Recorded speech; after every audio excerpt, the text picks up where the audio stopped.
Hello, hello, hello, and welcome. This is Her Talk Show. Thank you so much for being here. My name is Sabrina Victoria, and I am here with Hailey Rowe. We're going to be talking all about how to attract profitable partners and clients using LinkedIn. So I want you to get comfortable as we explore the triumphs, the challenges that women all over the world are dealing with. We're going to be touching on a little bit of personal, a little bit of business. So let's jump in.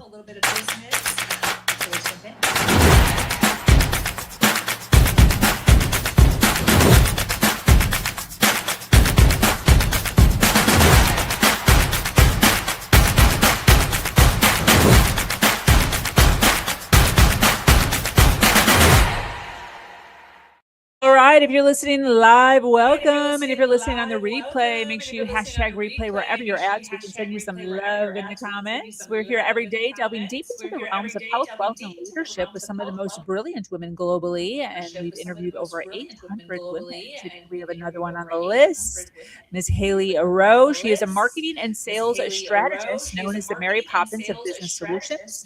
She helps coaches, wellness professionals, and online entrepreneurs book more clients. She also hosts a top 1% podcast, Health Coach Nation podcast, to help you grow your online audience without social media overwhelm. Oh, I love that. Named as one of the top 25 coaches in Chicago and top 3 podcasts for health coaches, Hailey has worked in the coaching and startup world since 2010. Welcome. Thank you. I'm excited to be here. Yes, thank you so much for being here. First of all, top 25 coaches in Chicago, dude. That's a big deal. How did this happen? Thank you. It came out Entrepreneur Magazine, and I don't know what happened, but I'm grateful that it did. And I've been coaching I've been in the coaching world since probably 2010 is when I got my first, started getting interested in it and certifications. And then went all in 2017 when my day job that I thought was so awesome, working at a startup, everybody got let go in a day, and I started my own business at that point. Really? They just went under? Yep. Well, it was going to be a startup that had a lot of wellness things involved, and they weren't getting approved to open on the timeline they originally thought by the city. And so we, had been working really hard leading up to the launch, and then eventually they had to put a big, huge pause on it and recalibrate, and everybody was let go in a day. It was the day before Halloween on a Zoom call, and that is what happened. Wow. That's intense, dude. But look at you now. That's right. It ended up being a blessing in disguise because, originally I thought, I need more experience working in the startups and I want to do more marketing work for companies. And I told myself I'm not ready yet to start my own business, but you're never going to feel totally ready. And it was one of those things where if you're going to do it at some point, you might as well do it now. And the sooner you start, the sooner you get ahead. So that is, I think, ended up being a big blessing. Yeah, absolutely. Same thing happened with me with COVID. I was not interested I didn't even know online business was a thing. I was running door to door companies. And I was kind of thrown into the online business world because of COVID. So I totally get that. We're going to be talking about LinkedIn today, which I'm super excited about. I think that there's a lot of women that are a little scared of LinkedIn. They're a little more on Instagram, Facebook. They're kind of like, what's happening on LinkedIn? So first of all, I'd love to talk a little bit about what you're and why you choose to market over there. Yeah. Well, LinkedIn is a networking platform, which I love. It's made for networking. People expect that. So it's a little different than like Instagram, where people go on there for entertainment or a laugh, and they might not be there to learn about you or network or anything like that. So the thing I like about LinkedIn is a couple things. Number one, the median income level, like the average income level of people on LinkedIn the social media platform. So if you're looking for people with purchasing power, that is a good platform to be on. It is something where it's very clear how to use it. You don't have to dance in Instagram Reels or do fancy editing or anything like that. It's very much send out connection requests to people you want to network with and connect with. And the beauty too of that is that you can use LinkedIn for so many different things. You can use it to connect with potential clients. You can use it to connect with potential partners. You can use it to connect with speaking opportunities like other podcast hosts or companies, like people who make decisions within companies for corporate wellness or corporate talks, things like that. So I found that, right around 2018, I started using it, and it became the platform that I had the most success with, the most discovery call bookings with, the most clients from out of all the social media platforms. And I realized, okay, this is the one I'm going to stick with. Wow. That's awesome. So since 2018-ish, I really like how you're saying you don't have to be. Yeah, right. I think Because that on is a big Instagram, thing. it's such a, yeah. On Instagram, what? Well, I was just saying on Instagram, it's such a fast moving platform, and you have to you know, do these reels where you're being ridiculous. You're talking really fast, or you have to be dancing, or you have to be cutting the clips to be really, fast moving and doing something. Like, you can't just share your thoughts. You have to do something fancy with it, and I don't love doing that. So LinkedIn, I call it the low maintenance platform, because you want to post on it, you want to share your thoughts, and you want to share your expertise and give value, but you don't have to do it in a way that's so like high maintenance where you're editing it and you're dancing and all the things. I love that so much. I've never heard it put that way. So the ins and outs of LinkedIn lead generation. Tell me about this. Yeah. So LinkedIn lead generation basically means sending connection requests and building relationships on LinkedIn. Now, before we get into it, a lot of people are really turned off by LinkedIn lead gen because we've all gotten those messages from people who just go straight in for a really long pitch. Like, we've all gotten those messages where it's like super long. I don't know this person. They didn't even ask if I have an interest in anything they have to offer. So that is not what I'm recommending and not what I'm referring to. What I recommend is that, number one, first, we decide who is it that you want to connect with and what approach do you want to take, which is, do you want to use it to connect with referral partners and collaboration partners? Because that's going to be a different type of message, different type of angle. Do you want to use it for potential clients? Maybe you work with web designers, or you work with a certain type of job title. If that's the case, then you may want to use LinkedIn to connect with your ideal clients. And then from there, what we need to do is decide your approach. And I like an approach where I call it the 4 steps of client attraction, which is engage, pre-offer, and sell. So notice I didn't say connect and then go straight to selling. We first have to see if someone has even an interest or a goal or a challenge that you can help with. So that's why we engage with them with an intentional question of some kind. First, hear what their answer is. And then if they do have an interest or a goal or something they want to see you post content about or something like that, then you can make what I call a pre-offer, which is a lead magnet or free advice or whatever you may give that builds trust and helps. And then, and only then, either in your email funnel or in your follow-ups, you can see if they're interested in a deeper dive with your sales process. So it's something where, and we can get more into the detail of examples of that if you want, but we're not sending a long, hey, you should buy my program type of message. We're sending connection requests. Then after they accept the connection request, we're sending a kind of an intro welcome type of message. And this is something that I do for clients to help them get started, and then they can respond to the messages. Like we do it as a done for you service, or we can teach you how to do it and you can, manage it yourself. But it's one of those things where you just want to make sure you're not doing the approach that doesn't really work, which is the cold pitch. Okay, that's awesome. So connect. Are we still dropping a DM, just a short one? Yeah. Mm-hmm. Yep. So you have two options here. When you're using the free LinkedIn account, you will not be able to customize your more than per month. You don't need to. Oh, I'm freezing here. Hold on. Okay, there we go. You don't need to pay for Sales Navigator if you're just starting out on LinkedIn, but just know you'll have to send the connection request without an added note for most people, and that's fine. That's totally normal.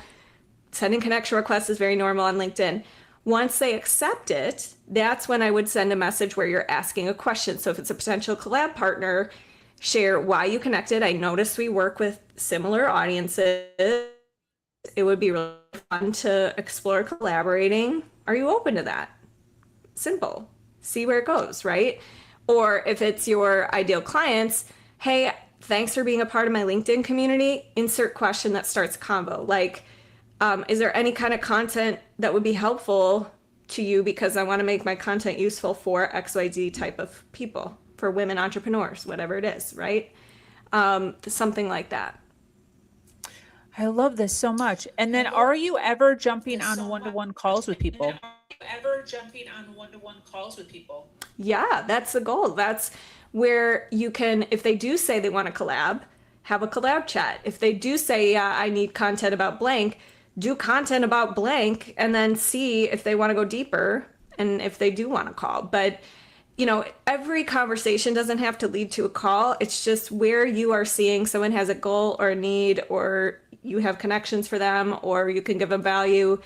You can always offer that as an option or next step. But it's one of those things where you have to use emotional intelligence, and, you have to know first that they have something they're looking to get help with, or, something that you feel would call for a call. And then as far as the profile optimization, what are your thoughts on that? Yes. So the profile on LinkedIn is pretty simple. There's your profile picture first, which we need to be you smiling, looking approachable, not wearing sunglasses, not in the dark. I mean, I say that and you're probably like, duh. But if you've seen some of the pictures out there, sometimes it's a cartoon or someone's dog or, and it's like, who am I connecting with, right? Yeah. So that's the first thing. Then the headline bio, that's where you have just a couple of seconds to communicate what value you can provide to someone and who you're for and what you do. So within that little headline bio, and there is a character limit, so you have to keep it nice and to the point. You're going to want to put something in there that communicates what's the main benefit you provide. So for mine, I think it says something like, grow your sales without social media overwhelm or something like that. And then you're going to have something that establishes credibility or authority if you can. So, example, I have a top 1% podcast on Listen Notes. So I say top 1% podcast globally, or, maybe you've coached 2,000 clients, or maybe you have 5-star reviews or whatever it may be, but you put that in there. Then you can also say, if you want, what your job title is. So, if you're a life coach or you're a speaker or whatever your title is. And then if you want to put as well, anything about, who you're for, like, so for specialize in working with blank, you could put that in there. And the way that you can kind of separate that is I just use a little vertical like line type of thing. So it's not all jumbled together. And then what you can do on your profile is you can put an about section. So you'll have to sometimes add it to your profile because LinkedIn allows you to add profile sections. And you can put in there a little bit about the benefits of you do, who you work with, your story in a very short, simple way. It doesn't need to be your entire life story. And then how people can get in touch with you. Maybe you share your email or you share where your website is or whatever it may be. You can also, if you want, add a featured section to your LinkedIn profile, which is where you can pin and save your best content. So, because if you have content you want people to see first when they go to your profile, that would be a great thing to have. So you can put, some testimonials in your featured section, maybe something about your lead magnet if you're looking to grow your email list, maybe something about your services, your best LinkedIn post that gives the most value and got the most engagement, something like that. So that would be something I would add. And then there's like the work experience section. And honestly, for entrepreneurs, that part is not, the biggest, most important part of your profile. But you do want to have your company name, what you guys do, your past work experience if it contributes and adds to what you do now. So like if you, for me, I used to work in business development and marketing for startups. So I put, more info about that kind of thing. And then lastly, the cover photo section gets unused a lot. And you can actually use that if you want to, let's say you have a podcast. You could put your podcast in there and say new episodes drop every Wednesday and Friday. Check it out on Apple or whatever.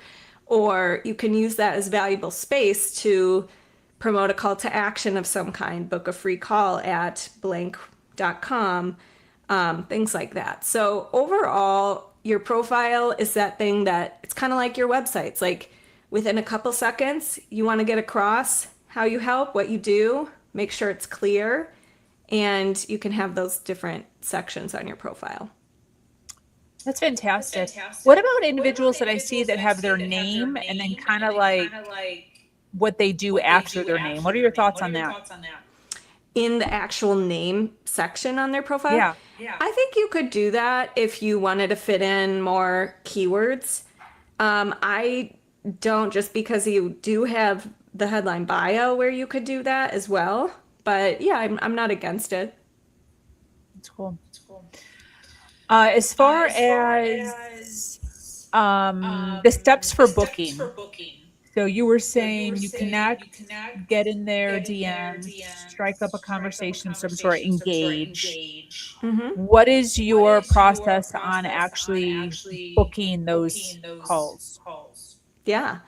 So let's say, and I use this as an example because it has happened. I connect with a coach and I ask what she does or what she's working on these days. And she tells me she's working on getting speaking engagements. And I have a speaking pitch template. So I tell her, and it's free. So I say, I have a free speaker pitch template. I'd love to share it with you if you're open to that. She says, yes. I send it over. I check in. I see, how did it go for you? And, by the way, if you are looking to get more speaking opportunities, this is something that I help clients with. I have a process for it. Would it make sense to connect for a free consult sometime? Or, and you can phrase that differently, whatever makes sense. But that was probably about 4 steps, right? So that would be how you could lead it to a call. You can also get creative. Like sometimes seasonally, there's, it's, let's say you work with moms. And I know on LinkedIn, you can't put a filter and say, I only want to reach out to moms, but you could reach out to women on LinkedIn. You could be like, hey, it's back to school season. I know this is a crazy time of year for moms. I'm offering this month a free blah, blah, blah type of call. Now you have to decide what kind of call you want to do. So is this a discovery sales call? Because then we need to make sure that's included in the pitch. If it's just an intro call, to give value, give some kind of quick win up front, and then see if they're interested in a discovery call, you could do something like, now, say, like, back to school season, I'm offering a free blah, blah, blah type of call. This is a 20-minute XYZ call to help you with blank. I have to, decide how many spots you're taking for it. Is this something you or someone you know might be interested in this, whatever, right? So that's another approach you could take. And then also remember that you still have your posts too. So you can use your posts on on LinkedIn to invite to calls and, talk about your offer and that kind of thing. And then as far as posting goes, what's your recommendation for how often someone should be posting on LinkedIn? Well, it depends on, first of all, if you're going to really be using this as your main platform. And if so, I would say post 3 times a week minimum if you can. If you can post every day, and honestly, you can repurpose a lot of your posts from the other platforms. Now, it will be a little different, meaning you're not going to share your Instagram reel with the trending audio in the background on LinkedIn because the audio won't transfer over. That's the only problem. If it's a talking video with no music, you can share it on LinkedIn. If it's, something with music or you're in a bikini or something like that, then probably not sharing that on LinkedIn, right? So I would say post anywhere from daily or decide on a number you can stick with. But even if it's like once or twice a week, that's fine. LinkedIn is not one of those platforms where it's like you got to post all the time, multiple times a day and yada, yada. It's not that kind of platform. Got it. And then as far as how you're using it, is LinkedIn your primary social media? Yes. So I do use Facebook, YouTube. I mean, I am on all the platforms just because you get to a point where you can just repurpose your content, and I have a virtual assistant who helps me repurpose, and so I'm able to do that. But if I had to only use like 1 or 2 platforms, I would pick LinkedIn because it's yielded. I track where my calls come from and where my email list people come from. And LinkedIn, no doubt, is the platform where they say they found me the most, they connected with me the most, things like that. That's awesome. Very cool. And then how long have you been working on your content on LinkedIn again? So I think I started my profile. I mean, I had a profile, but I updated it and started using it probably around 2018-ish. So yeah, probably around there. For those women who are a little nervous about posting, we kind of joke about you don't have to do dance videos. What's some of the things that you tell your clients as far as kind of getting over their fear and to start posting? Yeah. It's a great question. So if you have fear of posting, you're probably thinking too much about yourself. Because when we have fear, it's usually what are people going to think about me? Are they going to like me? Am I going to be rejected? And what I would do is turn that around to what does my ideal client need to hear today? What kind of value do I want to bring? What's my mission? And make that bigger than your fears, your doubts, your, self-talk, right? Because if you are thinking about them, you can't be in that state of like, oh, I'm imposter syndrome, fear, etc. So channel all your focus to your audience and also set little bars for yourself to kind of show yourself that you can do this without dying. Meaning, you don't need to start with a live. Okay? If you really hate talking on video and you're really scared about that, okay, your first post can be a written post.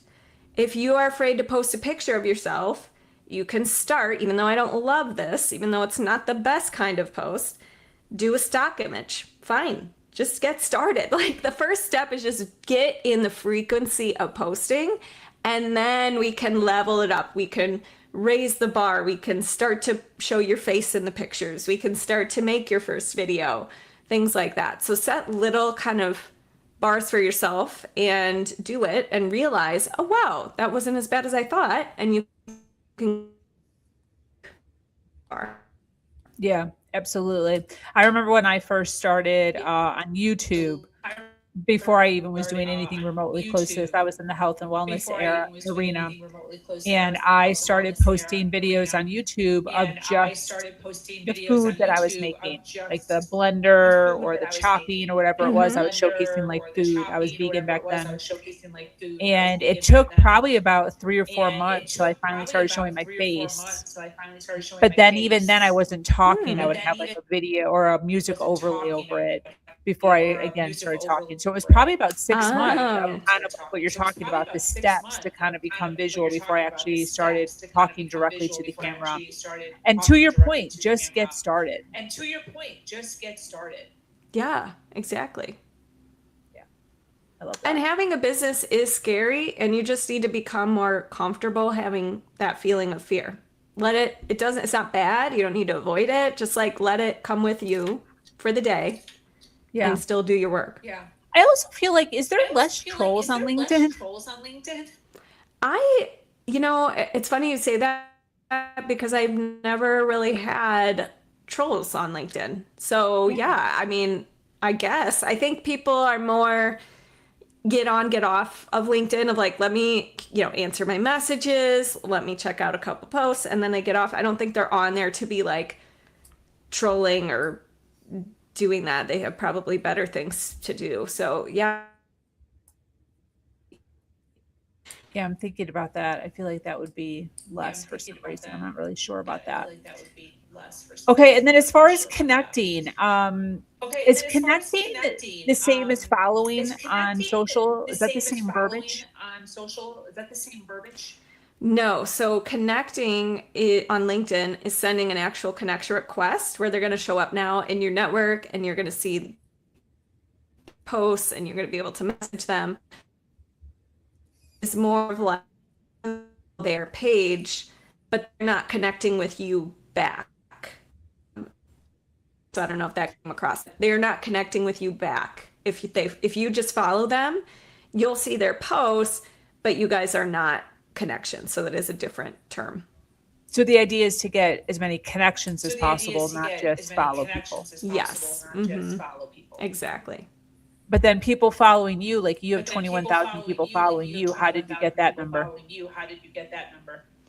So I do send connection requests out to my ideal people. And when they connect back, I think it's two things. One, they naturally, I think, are, but then the people who I didn't accept, they and then they'll see my posts. So sometimes that's a collection of people who are both, I think, connections and people who I didn't accept their connection request yet, or I didn't get to it or whatever, and they just follow my posts. That's awesome. Very cool. Well, this is great. A great reminder that it's not just Facebook and Insta out there when we're business owners. LinkedIn is a great place to step in, especially if you're just starting out. There's not the pressure to be dancing and talking really fast and catching people's attention. People are there to learn more about business and are a little more professional and slow paced. Kind of like what you said. I think you said low maintenance platform, which I think is right. So as we're kind of wrapping up here, I would love for you to kind of share where people can find you, your social media, your website. Where should people link with you? Yeah. Amazing. Well, thank you again for having me. And for anybody who wants to take this to the next level and you want to start booking more calls, I do have a free gift. It is sharing 5 posts you can use to help you book your next 10 discovery calls. And you can use these posts on LinkedIn or on Facebook or wherever. So that's available at haileyrowe.com/discovery calls.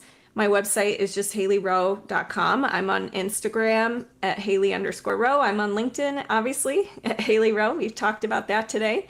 And then the podcast, Health Coach Nation, which is new episodes every Wednesday and Friday. And we loved having Sabrina on the show. Her episode's coming out soon. So those are all the good places you can find me. And if you have any questions about LinkedIn or what we talked about today, feel free to reach out. Okay, what was it? HaileyRowe.com/backslash. What was it? Yes, discovery calls was the what's after the slash. Calls. Okay, is that right? Yep, that's right. Awesome. And then what can they get there? Remind me.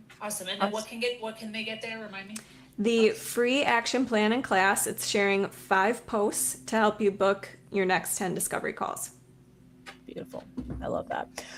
Well, this has been great. Any closing thoughts as we wrap up? Well, remember the 4 steps: connect, engage, pre-offer, and sell.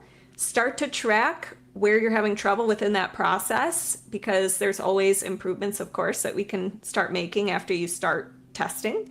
And remember, LinkedIn is it's just like any other social media platform where you got to commit, you got to be consistent. So don't expect to send 5 connection requests and then be done forever. This is something you keep doing. Every week you send more connection requests. So that is how you start to grow, and it's a great platform for that. Beautiful. Well, this has been great. Thank you so much for sharing all your goodness with us. For those of you that are still listening here till the end, make sure you follow, like, and share. This brings us to the end of yet another incredible episode of Her Talk Show. Thank you, Hailey, for being here. We appreciate it. Once again, I am your host, Sabrina Victoria, and I invite you to join our amazing community